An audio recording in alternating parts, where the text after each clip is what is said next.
بسم اللہ الرحمن الرحیم۔ اللہ کے نام سے جو رحمان و رحیم ہے۔ جب وہ ہونے والا واقعہ پیش آ جائے گا تو کوئی اس کے وقوع کو جھٹلانے والا نہ ہوگا۔ وہ تہو بالا کر دینے والی آفت ہوگی۔ زمین اس وقت یکبارگی ہلا ڈالی جائے گی اور پہاڑ اس طرح ریزہ ریزہ کر دیے جائیں گے کہ پراگندہ غبار بن کر رہ جائیں گے۔ تم لوگ اس وقت 3 گروہوں میں تقسیم ہو جاؤ گے۔ دائیں بازو والے سو دائیں بازو والوں کی خوش نصیبی کا کیا کہنا، اور بائیں بازو والے تو بائیں بازو والوں کی بد نصیبی کا کیا ٹھکانہ، اور آگے والے تو پھر آگے والے ہی ہیں، وہی تو مقرب لوگ ہیں، نعمت بھری جنتوں میں رہیں گے۔ اگلوں میں سے بہت ہوں گے اور پچھلوں میں سے کم۔ مرصع تختوں پر تکیے لگائے آمنے سامنے بیٹھیں گے۔ ان کی مجلسوں میں ابدی لڑکے شراب چشمہ جاری سے لبریز پیالے اور کنٹر اور ساغر لیے دوڑتے پھرتے ہوں گے، جسے پی کر نہ ان کا سر چکرائے گا نہ ان کی عقل میں فتور آئے گا، اور وہ ان کے سامنے طرح طرح کے لذیذ پھل پیش کریں گے کہ جسے چاہیں چن لیں، اور پرندوں کے گوشت پیش کریں گے کہ جس پرندے کا چاہیں استعمال کریں، اور ان کے لیے خوبصورت آنکھوں والی حوریں ہوں گی، ایسی حسین جیسے چھپا کر رکھے ہوئے موتی۔ یہ سب کچھ ان اعمال کی جزا کے طور پر انہیں ملے گا جو وہ دنیا میں کرتے رہے تھے۔ وہاں وہ کوئی بیہودہ کلام یا گناہ کی بات نہ سنیں گے، جو بات بھی ہوگی ٹھیک ٹھیک ہوگی۔ اور دائیں بازو والوں کی خوش نصیبی کا کیا کہنا، وہ بے خار بیریوں اور تہ بتہ چڑھے ہوئے کیلوں اور دور تک پھیلی ہوئی چھاؤں اور ہر دم رواں پانی اور کبھی ختم نہ ہونے والے اور بے روک ٹوک ملنے والے بکثرت پھلوں اور اونچی نشست گاہوں میں ہوں گے۔ ان کی بیویوں کو ہم خاص طور پر نئے سرے سے پیدا کریں گے اور انہیں باکرا بنا دیں گے، اپنے شوہروں کی عاشق اور عمر میں ہم سن۔ یہ کچھ دائیں بازو والوں کے لیے ہے، وہ اگلوں میں سے بہت ہوں گے اور پچھلوں میں سے بھی بہت۔ اور بائیں بازو والوں کی بد نصیبی کا کیا پوچھنا، وہ لو کی لپٹ اور کھولتے ہوئے پانی اور کالے دھوئیں کے سائے میں ہوں گے، جو نہ ٹھنڈا ہوگا نہ آرام دے۔ یہ وہ لوگ ہوں گے جو اس انجام کو پہنچنے سے پہلے خوشحال تھے اور گناہ عظیم پر اصرار کرتے تھے۔ کہتے تھے کیا جب ہم خاک ہو جائیں گے اور ہڈیوں کا پنجر رہ جائیں گے تو پھر اٹھا کھڑے کیے جائیں گے، اور کیا ہمارے وہ باپ دادا بھی اٹھائے جائیں گے جو پہلے گزر چکے ہیں؟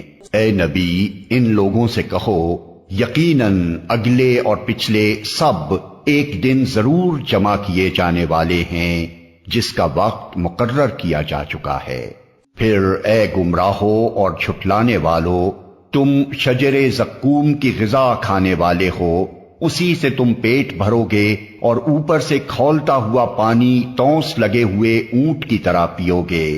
یہ ہے بائیں بازو والوں کی ضیافت کا سامان روز جزا میں۔ ہم نے تمہیں پیدا کیا ہے، پھر کیوں تصدیق نہیں کرتے؟ کبھی تم نے غور کیا یہ نطفہ جو تم ڈالتے ہو، اس سے بچہ تم بناتے ہو یا اس کے بنانے والے ہم ہیں؟ ہم نے تمہارے درمیان موت کو تقسیم کیا ہے، اور ہم اس سے عاجز نہیں ہیں کہ تمہاری شکلیں بدل دیں اور کسی ایسی شکل میں تمہیں پیدا کر دیں جس کو تم نہیں جانتے۔ اپنی پہلی پیدائش کو تو تم جانتے ہو، پھر کیوں سبق نہیں لیتے؟ کبھی تم نے سوچا یہ بیج جو تم بوتے ہو، اس سے کھیتیاں تم اگاتے ہو یا ان کے اگانے والے ہم ہیں؟ ہم چاہیں تو ان کھیتوں کو بھس بنا کر رکھ دیں اور تم طرح طرح کی باتیں بناتے رہ جاؤ کہ ہم پر تو الٹی چٹی پڑ گئی، بلکہ ہمارے تو نصیب ہی پھوٹے ہوئے ہیں۔ کبھی تم نے آنکھیں کھول کر دیکھا یہ پانی جو تم پیتے ہو، اسے تم نے بادل سے برسایا ہے یا اس کے برسانے والے ہم ہیں؟ ہم چاہیں تو اسے سخت کھاری بنا کر رکھ دیں، پھر کیوں تم شکر گزار نہیں ہوتے؟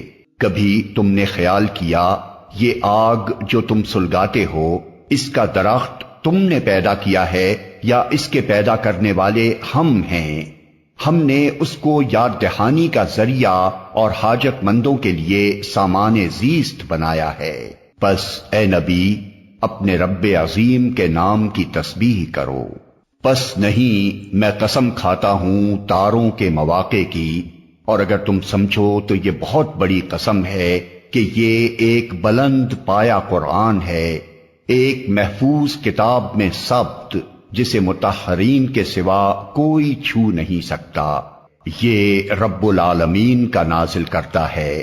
پھر کیا اس کلام کے ساتھ تم بے اعتنائی برتتے ہو اور اس نعمت میں اپنا حصہ تم نے یہ رکھا ہے کہ اسے جھٹلاتے ہو؟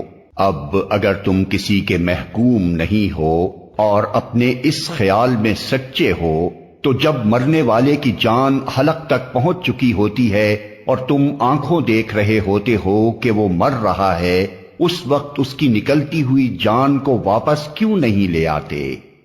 اس وقت تمہاری بنسبت ہم اس کے زیادہ قریب ہوتے ہیں مگر تم کو نظر نہیں آتے۔ پھر وہ مرنے والا اگر مقربین میں سے ہو تو اس کے لیے راحت اور عمدہ رزق اور نعمت بھری جنت ہے، اور اگر وہ اصحاب یمین میں سے ہو تو اس کا استقبال یوں ہوتا ہے کہ سلام ہے تجھے، تو اصحاب الیمین میں سے ہے۔ اور اگر وہ جھٹلانے والے گمراہ لوگوں میں سے ہو تو اس کی تواضع کے لیے کھولتا ہوا پانی ہے اور جہنم میں جھونکا جانا۔ یہ سب کچھ قطعی حق ہے۔ پس اے نبی اپنے رب عظیم کے نام کی تسبیح کرو۔